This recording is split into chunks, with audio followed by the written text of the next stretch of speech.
பத்திரிகையாளர் துரைக்கரன் அவர்கள் இணைந்திருக்கிறார். சார் வணக்கம் சார். ஒரு பக்கம் காங்கிரஸ் தரப்புல ஆதரவு கொடுக்கப்பட்டிருக்குது, மறுபக்கம் அதிமுக தரப்புல வெளியில இருந்து ஆதரவு கொடுக்கறதா இல்ல தொடர்ச்சி ஆதரவு கொடுப்போமா அப்படிங்கிற பேச்சுவார்த்தை நடத்தப்பட்டு வருது. முதற்கட்ட பார்வை என்னவா இருக்கு சார் உங்களுடையது?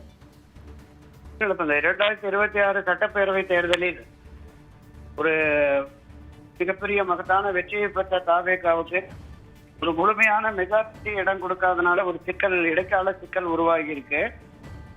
ஒரு 11-12 எம்எல்ஏக்கள் இருந்தால்தான் இந்த ஆட்சியை சிறப்பாக நடத்தி கொண்டு செல்ல முடியும் என்கிற நிலையில காங்கிரஸ் கட்சி இப்பொழுது ஆதரவு தெரிவித்திருக்கிறது. இடதுசாரிகளிடமும் ஆதரவு தெரிவித்திருக்கிறார்கள். ஏற்கனவே காங்கிரஸ் 5, இடதுசாரிகள் 4, பிசிக 2, 6, 11 இடங்கள் வருகிற பொழுது நிச்சயமா இது அந்த மேஜிக் எண் என்கிற அந்த 118 தாண்டியும் நிச்சயமா அவர்களுக்கு விஜய் தனித்து ஆட்சி அமைப்பதற்கு உதவும்.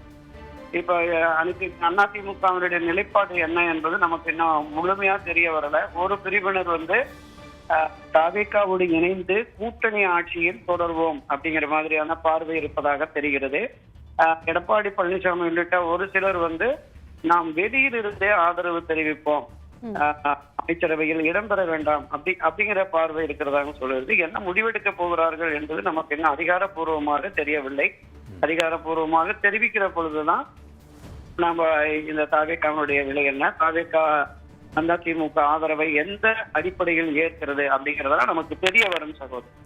துரைக்கரனா சார், இதுல இன்னொரு பெர்ஸ்பெக்டிவ் இருக்கு. இப்ப நீங்க ரொம்ப லாங் ஸ்டாண்டிங்கா கட்சி தேர்தல்களை பார்த்துட்டு வரீங்க. என்னுடைய கேள்வி என்னன்னா, இப்போ உங்களுக்கு நினைவு இருக்கும் 2006 இதே போல, ஆனால் இதை விட குறைவான எண்ணிக்கையில் திமுக பெற்ற போது பாமகவும் காங்கிரஸும் வெளியிருந்து ஆதரவு கொடுத்தாங்க.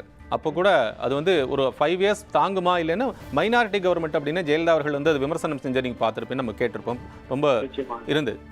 அந்த சூழல் ஒரு போன்று இப்போ இது இல்லாமல் 108 இடங்கள், அப்போ கூட 96 இடங்கள், இப்போ 108 இடங்கள் கொடுக்கப்பட்டிருக்கு. இன்னொரு 10 இடங்கள் தான் தேவைப்படுகிறது. அதில் அவர் ஒரு இடம் மீண்டும் தேர்தல் சபாநாயகர் வருகின்ற போது 106 தான் நம்ம வச்சுக்க முடியுது. இப்போ 12 இடங்கள் தேவைப்படுது. ஆனால் இந்த 12 இடங்களுமே இப்போ நீங்கள் சொன்னது போல காங்கிரஸ் மட்டும்தான் உறுதியாயிருக்கு, மற்ற இடதுசாரிகளும் விசிகாவும் உறுதிப்படுத்தலை. நாளைக்கு காலையில் தான் சொல்றதா சொல்லியிருக்காங்க.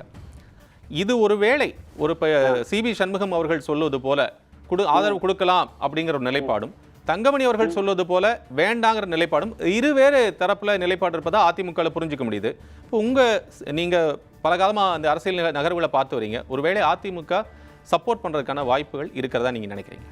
இல்ல, நீங்க குறிப்பிட்ட மாதிரி திராவிட முன்னேற்ற கழகம் குறைவான இடங்களை பெற்று 2006-2011 காலகட்டத்தில் மைனாரிட்டியாக இருந்த பொழுது அன்றைய திமுக தலைவர் திரு கருணாநிதி அவர்கள் மிக சாமர்த்தியமாக இந்திய தேசிய காங்கிரஸ் கட்சியை டெல்லியில் அணுகி நிபந்தனையற்ற ஆதரவு என்கிற கடிதத்தை பெற்று, அந்த கடிதத்தோடு தைலாபுரத்துல மருத்துவர் ராமதாஸையும் சந்தித்து நீங்களும் 5 ஆண்டுகள் நிபந்தனையற்ற ஆதரவு தர வேண்டும் என்று வலியுறுத்தி அதற்கான ஆதரவு கடிதங்களை பெற்றார்.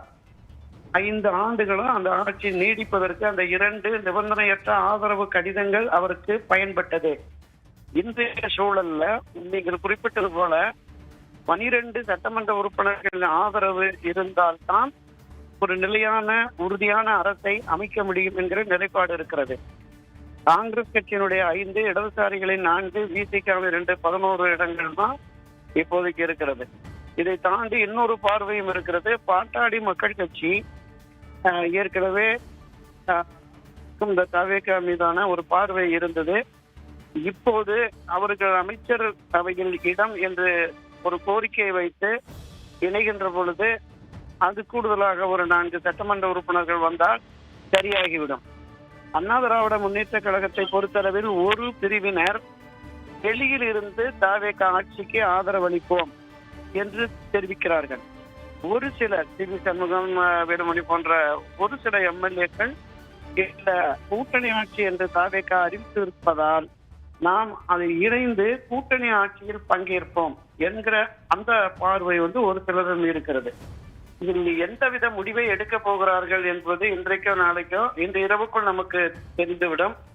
இந்த ஆதரவு நிலைப்பாட்டை தாவேகா தலைவர் விஜய் எப்படி ஏற்க போகிறார்? கூட்டணியில் அவர்களை அழைத்து இடமளித்து ஆட்சியை தொடர்வாரா, அல்லது வெளியிலிருந்து ஆதரவு அளித்தால் அந்த ஆதரவை ஏற்க போகிறாரா என்பது நமக்கு இன்று இரவுக்குள் தெரிந்துவிடும் சகோதரன்.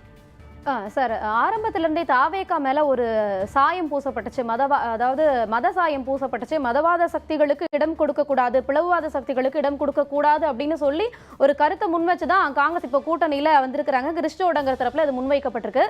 அதிமுக தரப்புலையும் பேச்சுவார்த்தை நடத்தப்படுது. அவங்க ஆல்ரெடி என்டி அலைன்ஸ்ல இருக்காங்க.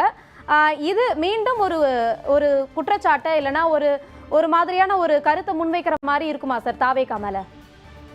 இல்ல, அதாவது தாவேகா தொடங்குற பொழுதே எங்களுடைய கொள்கை எதிரி பாரதிய ஜனதா கட்சி, அரசியல் எதிரி திராவிட முன்னேற்ற கழகம் என்றுதான் களமாடினார்கள்.